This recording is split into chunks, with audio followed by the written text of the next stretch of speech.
Sir, ये सरस्वती के college admission के लिए डॉक्यूमेंट्स हैं सर।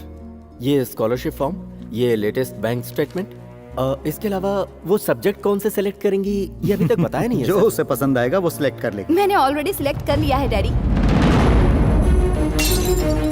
अरे इस तरह घबरा क्यों रहे हो? मैंने किसी का मर्डर थोड़ी ना किया है। शादी ही तो करके आई हूँ। डैडी, ये प्रकाश है, इन्होंने लॉ किया है। कह रहे थे अगर मुझसे शादी नहीं की तो मैं अपनी जान दे दूंगा। मैंने कहा अगर मैं शादी कर भी लूंगी तब भी मारे जाओगे। पर मैंने हाँ कर दी। आप जैसे बड़े घराने में मुझ जैसे छोटे लॉयर को दामाद मानेंगे या नहीं ये सोचकर घबरा रहे थे। मैंने कहा घबराइए मत, मेरे डैडी मुझ पर जान छिड़कते हैं, वो जरूर मान इतना ही जाएंगे। नहीं, मैं कुछ भी करूं तो वो उल्लू की तरह बैठकर देखते रहते हैं। उनका कुछ नहीं चलता। तुम मेरे साथ चलो। बचपन में तेरी मुस्कान देखने के लिए मैं जोकर बनता था। आज तूने मुझे रियल जोकर बना दिया। क्या कहा? सिर्फ शादी करके आई हो। अरे मैंने तेरे लिए क्या क्या सपने देखे थे और तू एक भिखारी को लेकर आ गई। जीवन भर तेरी खुशियों के लिए हवन करवाता रहा और आज तू मेरी ही जिंदगी छीनने आ गई। डैडी। चुप हो जा तू। कौन है तेरा डैडी? मैंने सोचा था आप मान जाएंगे, यही सोचकर मैं शादी करने के बाद यहाँ आई हूँ डैडी। तुझे इतना विश्वास था तो अपने हाथ में हार लेकर नहीं आती, बिना हार के यहाँ आती। मुझसे तू कहती तो मैं नहीं मानता, तू रोती तो भी मैं नहीं पिघलता। 1 साल, 2 साल, 3 साल, 4 साल, 5 साल और तब मैं जरूर पिघल जाता और हाँ कर देता मैं शादी के लिए। मेरी कंपनी में चपरासी की नौकरी करने की भी हैसियत नहीं है इसमें। डैडी, मुझे इनके साथ अपना फ्यूचर दिख रहा है, एक अच्छी फैमिली दिख रही है। और मुझे तेरी बर्बादी दिख रही है। तू मर जाती तो मैं 4 दिन रोककर सहन कर लेता, लेकिन तूने तो मुझे जिंदगी भर का दर्द दे दिया। Out, get out. शरद, वो क्या कह रही जरा पहले सुन तो लो। इसका साया भी यहाँ नजर नहीं आना चाहिए। हवन में घी डालकर मत जलाइए, इसकी यादों को डालकर जला दीजिए। अब इसकी आवाज दोबारा मेरे कानों को नहीं सुनाई देनी चाहिए।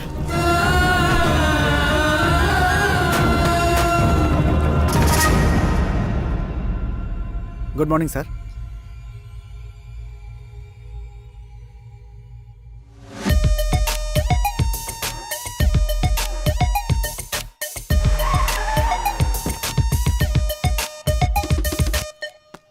सर कुछ गंदा लगा है यहाँ पे। ये उसके पैरों में झुककर क्या कर रहा है? लगता है ले आया है। क्या इरादा है सर? देखता हूँ। चोरी के आईने में भी चेहरा दिखता है। नारायण, बात समझ में आ गई? Excuse me, side please. ए, तुम यहाँ क्या कर रहे हो? कौन है ये सब?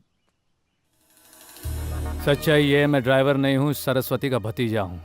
स्पेन में हमारी बहुत बड़ी फैक्ट्री है। दादा के साथ झगड़ा करके वो घर छोड़ आई। मैं उन्हें वापस घर ले जाने आया हूँ। मतलब उनकी बड़ी लड़की इंदिरा को तुम पसंद करते हो और तुम उसे शादी भी करना चाहते हो, है ना? जरा सुनो, मैं भी कोई नर्स नहीं हूँ। मेरे बाप की भी एक बड़ी सी आयरन की दुकान है। अमेरिका के प्रेसिडेंट से लेकर लंदन क्वीन के कपड़े तक मेरे पापा की दुकान में आयरन होते हैं। मुझे उनकी दूसरी लड़की रुक्मिणी बहुत पसंद है, इसलिए मैं उनके घर पे आया हूँ। वाह, कौवा भी कहाँ चोंच मार रहा है। क्या कहा तुमने?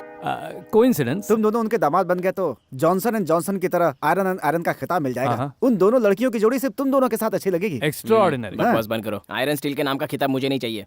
ये मुझे मिलेगा नहीं। तुम ड्रॉप करोगे, आंटी झाड़ू लगवाएगी, दूसरा देखता रहेगा, इन सबको बिल्टअप दोगे, साथ में बैंड सेट टीम अलग से। ओए, ड्यूटी का टाइम हो गया, चल बात करते ये हैं। ऐसे कैसे चला गया? सच्चाई नारियल पानी की तरह है और झूठ कोल्ड ड्रिंक्स की तरह है। और हमारे देश में कोल्ड ड्रिंक्स ज्यादा पसंद किए जाते हैं, समझ गए? अरे ड्यूटी का टाइम हो गया, जाना पड़ेगा। हाँ,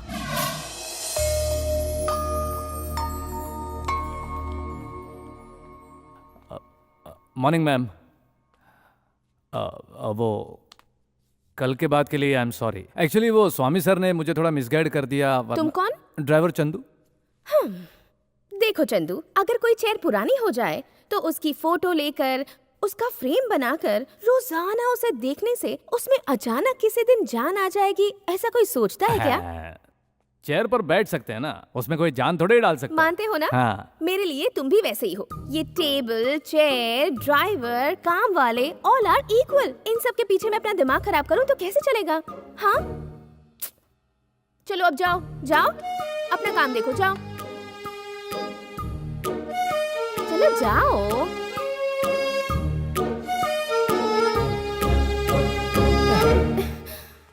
छोटी चाची, गीजर में गर्म पानी नहीं आ रहा। गीजर खराब हो गया है बेटा। मुझे नहाने के लिए गर्म पानी चाहिए ना। तैयार है, आकर ले जाओ। मैं टावल में हूँ चाची। हम लोग काम कर रहे हैं।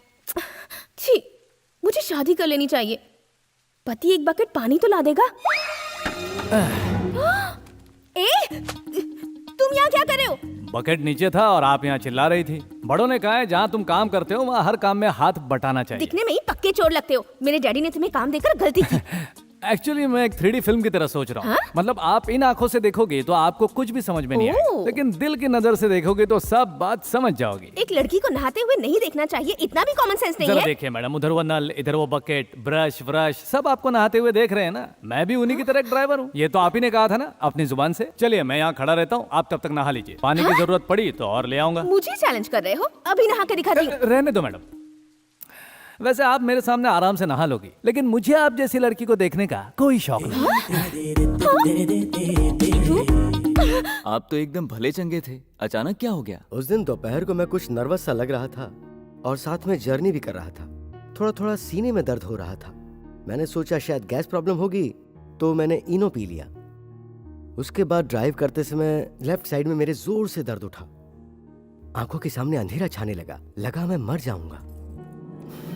उस वक्त मेरे दिमाग में पता नहीं क्या क्या ख्याल आए। मैं सोच रहा था मैं भगवान को कोसूं या प्रार्थना करूं कि आखिर मुझे इस तरह तड़पा क्यों रहे हो। पर मैं बेबस था। एक सेकंड में मेरी आंखों के सामने मेरी पूरी जिंदगी घूम गई।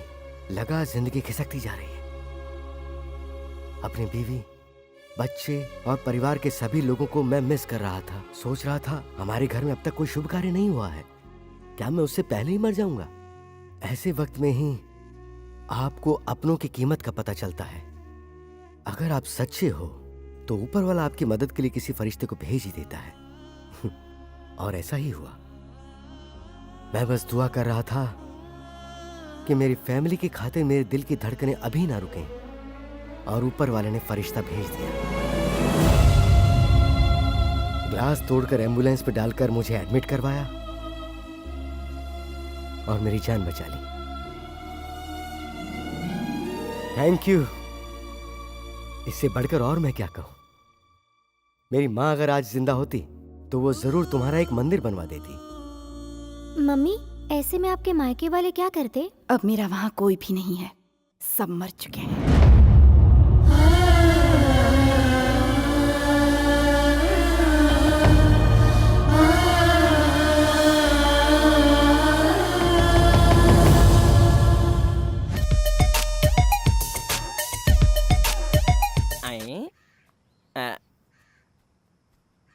सुनो, बाजू के रोड में पान बीड़ी की शॉप है, वहां जाकर अंकल को मेरा नाम बोल दो, सिगरेट दे देंगे, तुम लेकर आना। आंटी ये तो पूरा पैकेट लाना और अपने लिए एक चॉकलेट लेना। सिगरेट चाहिए तो ले लेना, कॉफी चाय जो चाहिए पी लेना। मेरे घर में चाय लाने के लिए एक आदमी है, उसे देने के लिए दूसरा आदमी है, और मैं तेरे जैसे भिखारी के लिए चाय लाऊं? भाई मैं प्यार के चक्कर में पड़ गया था, मेरे घर में अलार्म बंद करने के लिए भी एक आदमी है और तुम मुझसे काम करवाएगा?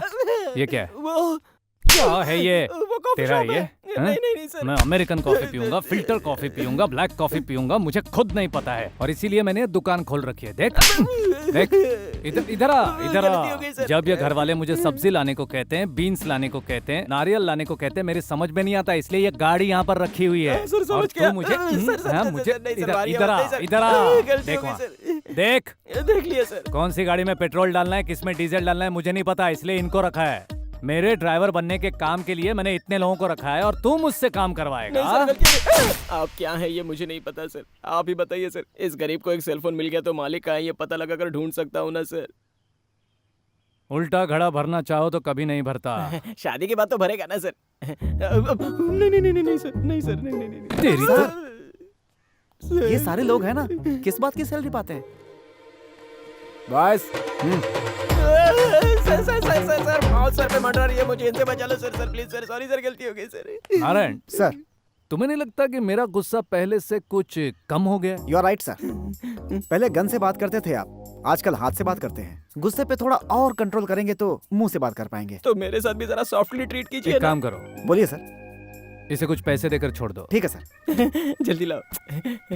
सारे के सारे दे दो। 10 लाख है सर, अटैक आ जाएगा इससे। Narayan, okay sir. अरे वाह वाह वाह, अब मेरा सपना पूरा हो जाएगा सर। हाँ, सर, ठीक है, thank you, ठीक है, sir, चल, thank you चल, so जा। much। क्या बात है।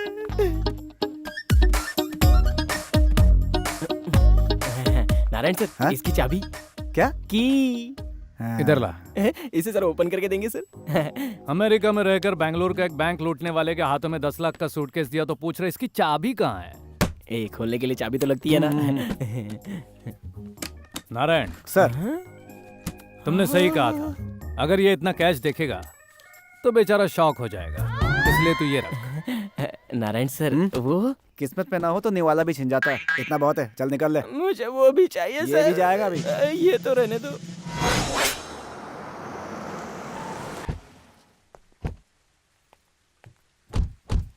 क्यों भाई, होटल का ऑनर कोई बुढ़ा इंसान होगा ये समझा था, ये तो 16 बरस की निकली। देने वाले तो मुझ जैसे ही होते हैं सरस्वती, लेकिन वसूलने वाले कैसे कैसे हो किसे पता। मैंने कब कहा कि कर्जा नहीं चुकाऊंगी? कैसे चुकाएगी? एक सॉफ्टवेयर कंपनी के साथ जल्दी ही टाइप करने वाली हूँ। अगर वो ओके हो गया तो मिनिमम 40% ऑक्यूपेंसी होगी। वो तो नहीं होगा, सिंपल। कल ही मैं इस होटल में रेड मारकर कॉल गर्ल्स को पकड़ूंगा, तुम्हारा कॉन्ट्रैक्ट कैंसिल हो जाएगा, समझ गए ना? अब जरा तुम ही सोचो सरस्वती, दूध पीते बछड़े के मुंह में भी उंगली डालोगी तो वो काटेगा। अब मेरे जैसा आदमी जिससे तुमने इतना कर्जा लिया है, उसने तो तुम्हें कुछ नहीं कहा, बताओ कभी काटा? मंत्री जी, इनका सारा कर्जा मैं माफ कर देता हूँ और ऊपर से 25 लाख और देता हूँ। बस ये होटल मेरे नाम करवा दो तो हिसाब बराबर। इससे सिंपल हिसाब और क्या हो सकता है मंत्री जी? मेरे हिसाब से ये भी सिंपल हिसाब है। ये बहुत ही बड़ा भगवान का भक्त है, इसलिए इसे गुस्सा भी कभी कभार ही आता है। लेकिन जब भी इसे गुस्सा आता है, ये सामने वाले की खोपड़ी उड़ा देता है। अब जरा तुम ही सोचो मंत्री जी, हम भगवान से कुछ मांगते हैं और नहीं मिलता तो उसे बुरा भला कहते हैं। ऐसे में हमने जो हमारा माल दिया है, अगर वही ना मिले तो क्या ऐसे ही छोड़ देंगे?